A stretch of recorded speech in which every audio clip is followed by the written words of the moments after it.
Oh, sudah dapat surat tilang.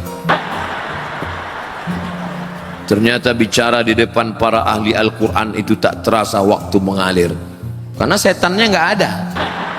Kadang dengar ceramah itu lama itu kan ada setan. Saya sangka di pesantren, Ustaz kalau ceramah di pesantren nanti pasti santrinya tidur karena makan tahu tempe. Ustaz nanti kalau ceramah di pesantren pasti santrinya tidur karena capek, kurang gizi. Siapa bilang? Saya ceramah dari ujung ke ujung semuanya matanya. Tidak semua. Kenapa demikian? Karena dalam kepala mereka Al-Quran, maka setan jauh dari dia. Apa kata setan? Enti kalau nggoda yang sana aja, yang ini jangan, itu Quran kepalanya. Yang itu apa isi kepalanya? Koran. Bagaimana menurut Ustadz tentang kebijakan baru, yaitu nikah minimal harus 19 tahun dan harus ada sertifikat siap nikah terlebih dulu dengan mengikuti pelatihan 3 bulan.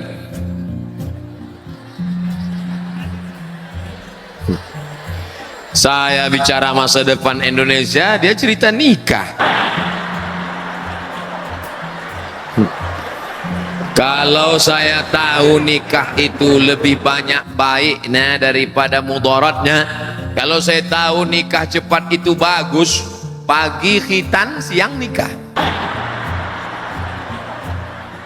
Tapi tentu Nabi juga bersabda, kata Nabi, man istata'a minkumul ba'ah, siapa di antara kamu yang sudah ba'ah. Ba'ah artinya al-qudrah, mampu secara finansial. Adik-adik, anak-anakku sekalian, kalian sekolah, kakak kelas kalian banyak sekarang, ada di Turki, ada di Mesir, lebih 15 alumni Darul Quran Mulia di Kairo, Mesir. Saya waktu ke Mesir, anak-anak Mesir, adik-adik kelas nanya, Ustadz, kami gimana kalau nikah atau kuliah Pak Ustadz? Kuliah sambil nikah. Terus makannya gimana? Subsidi silang. Kamu dapat kiriman kan? Iya. Kamu dapat kiriman? Iya. Gabungkan APBD-nya. Cari yang siap dari nol. Di pom bensin dong Ustadz. Adinda, AA kan lagi belum kerja nih. Siap nggak makan sehari denganku? Jangankan semakan sehari, Senin Kemis aja kita puasa, kata dia. Tapi jangan lama-lama, gitu. Nah, oleh sebab itu perlu kesiapan mental. Masalah perlu sertifikat sebelum nikah, ini memang dari dulu saya ngomong ke Bapak Kepala Kantor Wilayah Kementerian Agama Provinsi Riau dulu, namanya Pak Dr. Asyari Nur. Pak Dokter, ini sekarang banyak laki-laki nggak mengerti masalah nikah, dikit-dikit marah, satu hari sampai jatuh tolak 5. Pagi kopi terdatang lambat datang, tolak 1. Sambal terlalu pedas, tolak 2. Gulai kurang garam, tolak 3. Nggak ngerti dia masalah nikah. Jadi Pak, kata saya waktu itu, gimana kalau kita buatkan 20 SKS, orang yang mau nikah ini dibuatkan kursus pranikah. Setelah dia ngerti masalah pernikahan, akidahnya mantap, bisa jadi imam, baru dia boleh nikah. Bagus, setuju. Jadi program ini tinggal diisi saja, dibuatkan. Tidak boleh menikah sebelum ikut kursus bisa baca Quran. Setuju? Supaya dia bisa jadi imam. Bayangkan kalau suaminya tamat Darul Quran Mulia, Masya Allah, di tengah malam itu dia akan membangunkan istrinya, wake up my darling, wake up my honey. Karena dia tiap malam tahajud di Darul Quran, dia pun sholat, Allahu Akbar, Bismillahirrahmanirrahim, Ar-Rahman Allamal Quran, Khalaqal Insan, Allamahul Bayan. Allahu Akbar. Kata makmumnya, loh kok cepat banget gitu. Begitulah kalau suaminya alumni Darul Quran Mulia. Tapi kalau yang nggak lulus sertifikat tadi, Allahu Akbar, sampai salam nggak bunyi.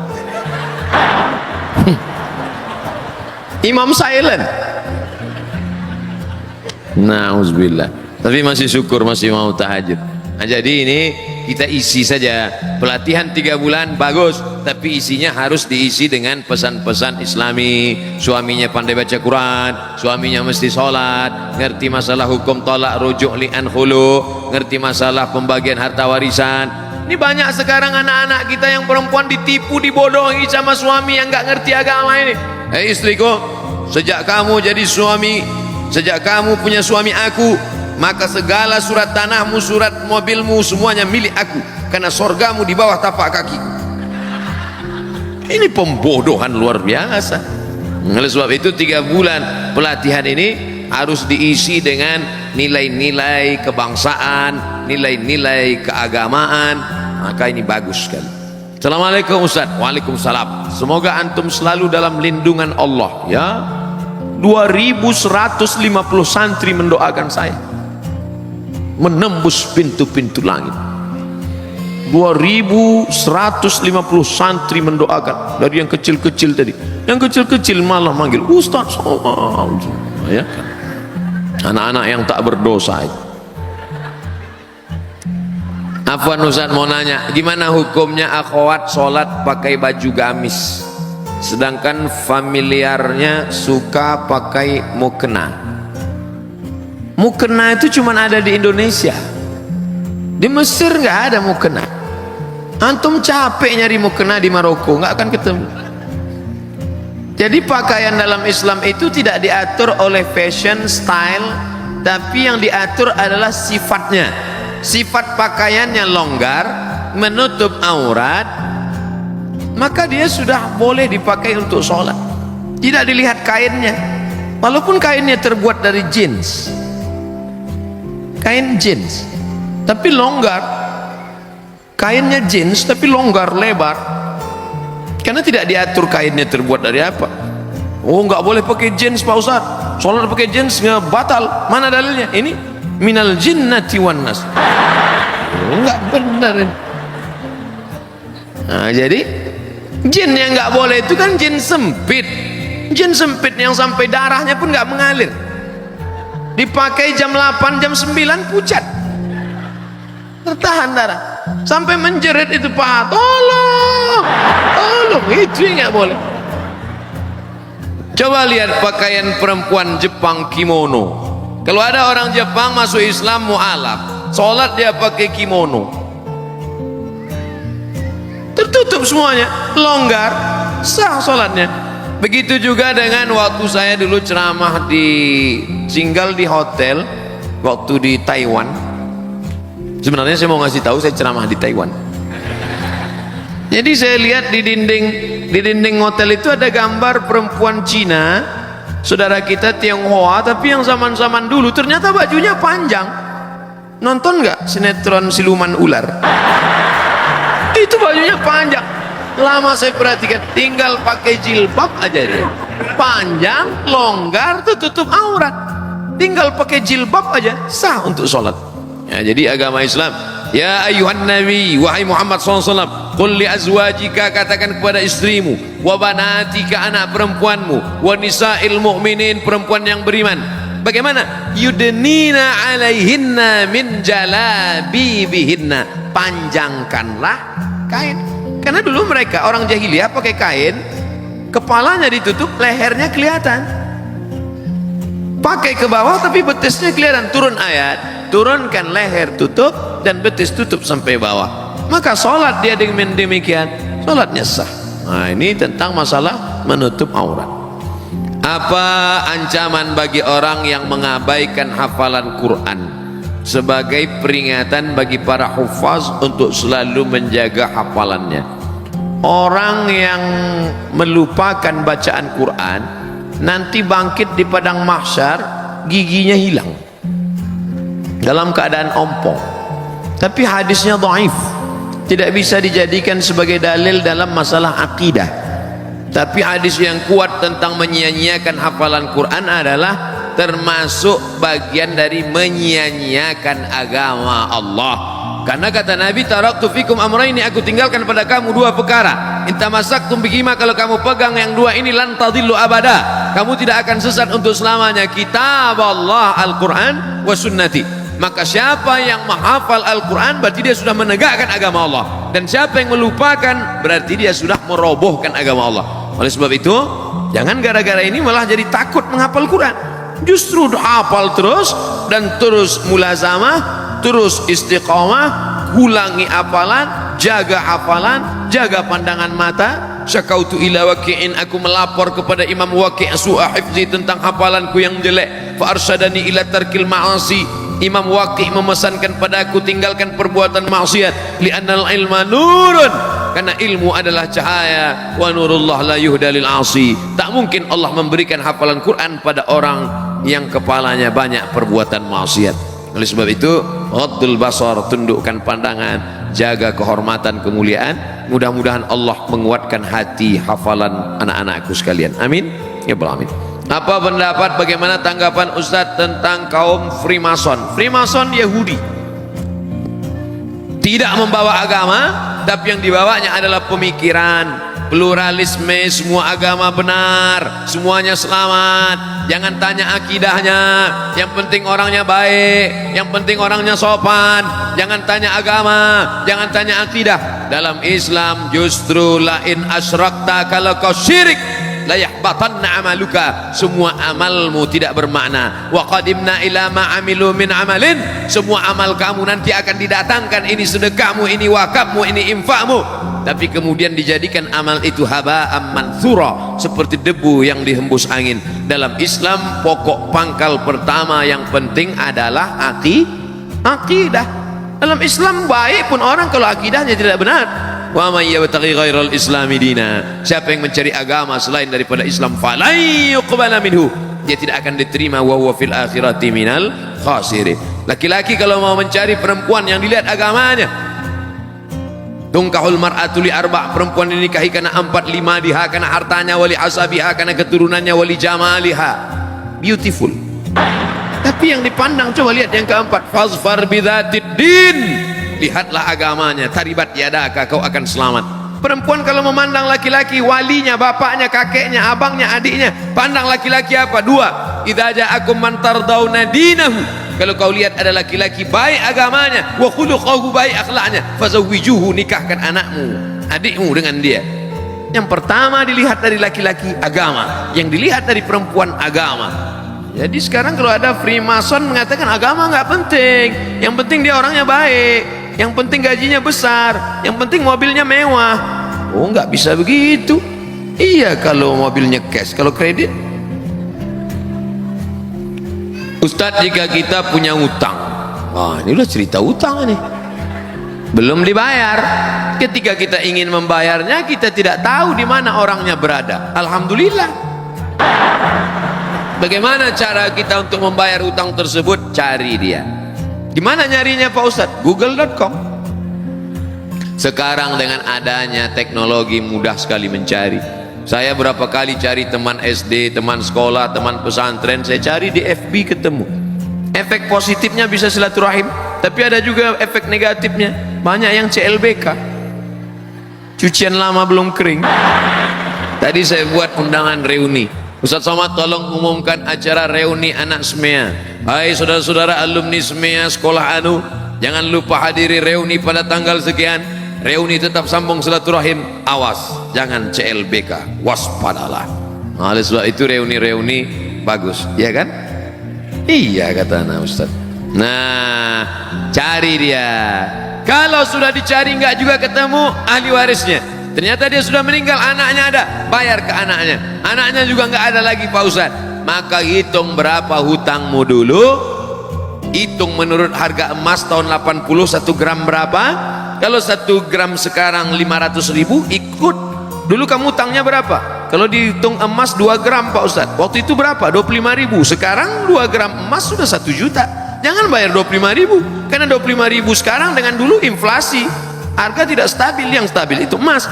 2 gram dulu berarti 1 juta sekarang. Bayarkan. Kemana bayarnya? Lembaga yang dinikmati orang banyak. Di mana itu Pak Ustaz? Yang paling berkah para penghafal Quran, serahkan ke Darul Quran Mulia untuk pembangunan masjid. Kalau Darul Quran mau nerima. Bisa jadi Darul Quran Mulia nggak mau nerima. Pak, saya mau membayar hutang. Sudah kamu cari? Sudah. Hutang apa ini? Dulu Pak. Hutang apa? Saya malu mau cerita. Masalah apa? Dulu makan bakwan sering bayar. Kalau cuman bakwan jangan bawa ke Darul Quran, terlalu kecil brother. Serahkan ke lembaga yang dinikmati orang banyak. Apa itu? Panti asuhan, pondok pesantren, pembangunan masjid, panti jompo. Bagaimana mengurangi kemaksiatan yang sudah menjadi kebiasaan, bahkan sudah menjadi karakter, sudah menjadi perbuatan kebiasaan. Pepatah kita mengatakan Allah bisa karena biasa, terbiasa. Kalau terbiasa bangun jam 3, setelah itu sholat tahajud, habis itu sholat witir, habis itu ngapal, habis itu ngulangi hafalan, habis itu taksin, habis itu, maka dia akan terbiasa. Begitu juga sebaliknya, kalau sudah terbiasa buat dosa, maka perbuatan yang pertama mesti dilakukan adalah taubatan nasuha. Ya ayyuhalladzina amanu, orang beriman, tubu ilallah taubatan nasuha. Setelah itu berjamaah buat komunitas, komunitas ekstatu, mantan petatu, komunitas jombloan fisabilillah, komunitas biker subuhan, komunitas banyak, buat komunitas. Karena serigala akan menerkam kambing yang melepaskan diri dari jamaah. Alaikum bil jamaah, iyyakum wal furqah. Setelah itu sering-sering lihat orang sakit, sering lihat orang mati, melihat liang kubur. Kalau perlu liang lahat itu dipoto, dijadikan wallpaper, jadi supaya ingat terus.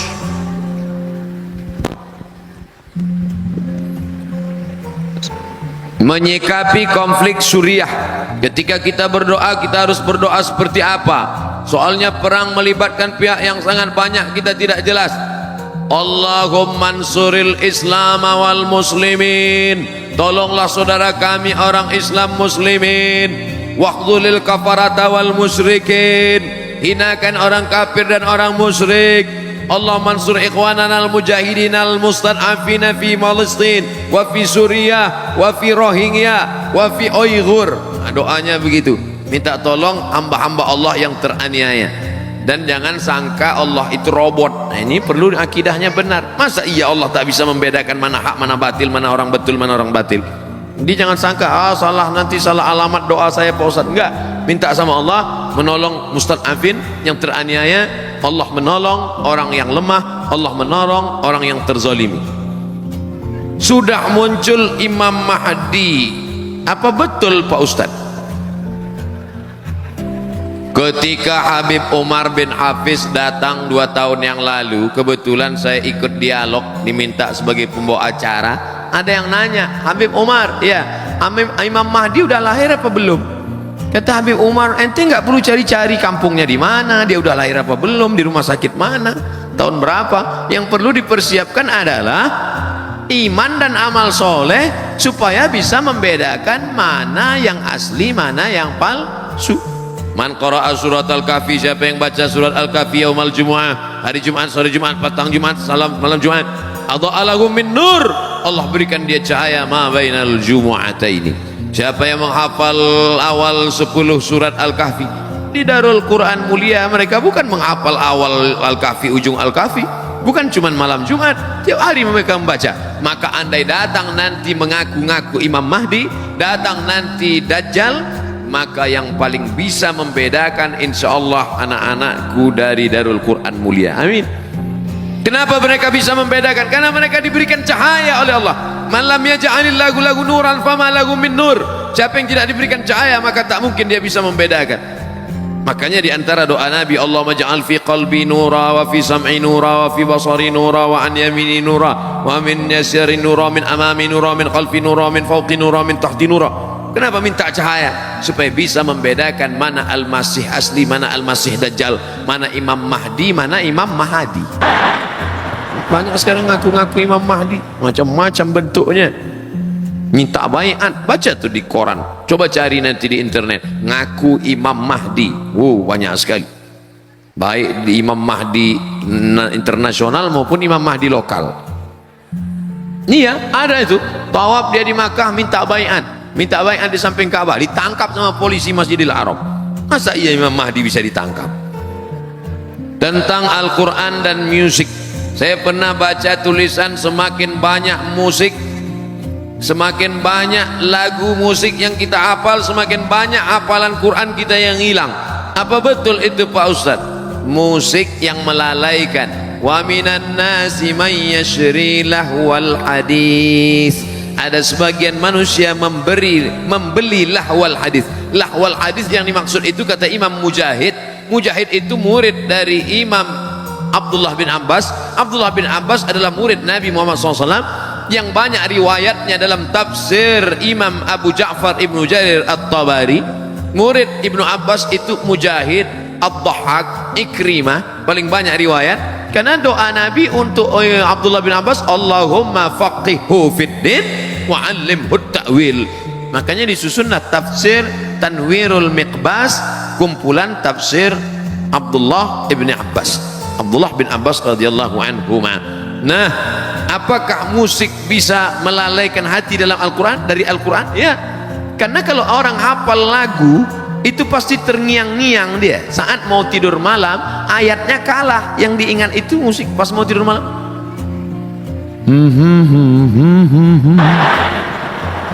Dia terngiang-ngiang sampai nanti pas mau sakratul maut pun bisa. Oleh sebab itu maka, tapi kalau lagunya lagu religi, lagu solawat, lagu yang mendekatkan kepada ingat mati, yang searah sejalan dengan Al-Quran, karena Al-Quran itu sendiri pun dibaca dengan lagu. Laisa minna man lam yataghanna bil Quran. Siapa yang baca Quran lurus-lurus saja, tidak ada lagunya, bukan golongan kami, kata Nabi.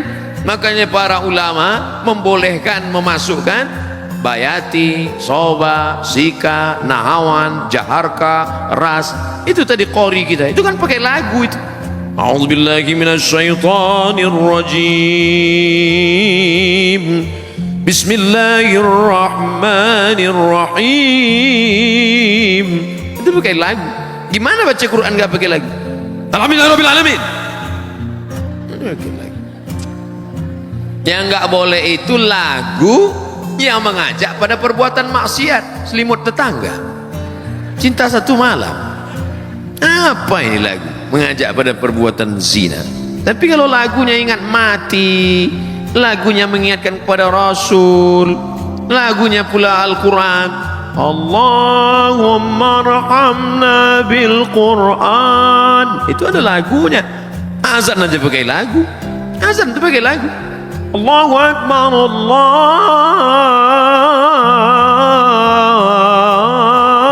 Akbar, pakai lagu.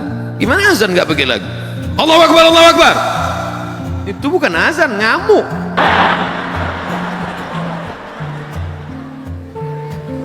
Jadi jangan sampai anak-anakku mendengarkan lagu-lagu musik-musik yang melalaikan dari Allah, karena dia akan membuat terngiang-ngiang dalam telinga, mengigau di waktu malam, bahkan lagu. Jangan. Tapi insya Allah kalau di pesantren, insya Allah dia selamat, karena dia tidak pakai handphone, dia tidak nonton TV. Kalaupun menonton, hanya tontonan yang bisa dijadikan sebagai tuntunan. Sedangkan yang melalaikan tidak mungkin. Tolong nasihati kami para santri. Udah dari tadi nasihat terus tentang bahaya pacaran. Gimana mau cerita bahaya pacaran, orang lihat perempuan aja enggak? Lihat perempuan aja pas saya datang ini. Makanya banyak yang berharap saya sering-sering datang. Sering-seringlah datang ke sini Ustadz, biar kami bisa ketemu lagi. Oke, kita bicara sebagai orang yang dewasa, bukan anak-anak. Laki-laki membonceng perempuan, pergi sana, pergi sini, bonceng sana, bonceng sini, masuk angin, gembung. Maaf beribu, maaf Pak Kiai, mungkin tidak sopan, tapi saya perlu ceritain itu anak-anak kita. Yang muntah-muntah laki-laki apa perempuan? Perempuan. Kalau hamil yang melahirkan laki-laki apa perempuan? Perempuan. Yang hilang kehormatannya laki-laki apa perempuan? Perempuan. 9 bulan 10 hari kemana-mana perempuan. Laki-laki enak aja. Tertulis di botol, do not accept if seal is broken. Jangan terima botol kalau segelnya rusak. Laki-laki apa perempuan? Perempuan. Oleh sebab itu jangan pacaran, karena kalian yang rugi. Laki-laki ini enak aja deh. Oleh sebab itu maka, tapi kalian yang laki-laki, ingat, kalian yang sekarang mempermainkan perempuan, 20 tahun lagi kalian akan punya anak perempuan. Anak kalian perempuan, istri kalian perempuan. Hati-hati, hati-hati. Apa yang kalian lakukan hari ini akan berbalik kepada kalian di masa akan datang. Waspadalah. Terutama di antara kami ada yang masih terikat dalam pacaran, mungkin karena belum tahu apa saja bahaya. Sudah kusebutkan. Kalau kau lakukan juga, rasakanlah sendiri. Pertanyaan terakhir, saya ingin tanya tentang niat saya ingin masang behel untuk merapikan gigi. Setelah saya cek ke dokter, ada kemungkinan harus sedikit mengikir gigi karena tidak cukup ruang. Bagaimana pendapat Ustadz tentang hal ini? Merubah yang tidak layak menjadi layak boleh, merubah yang tidak normal jadi normal boleh. Ada jenis-jenis orang yang punya gigi, kalau dia senyum kita malah takut. Gitu.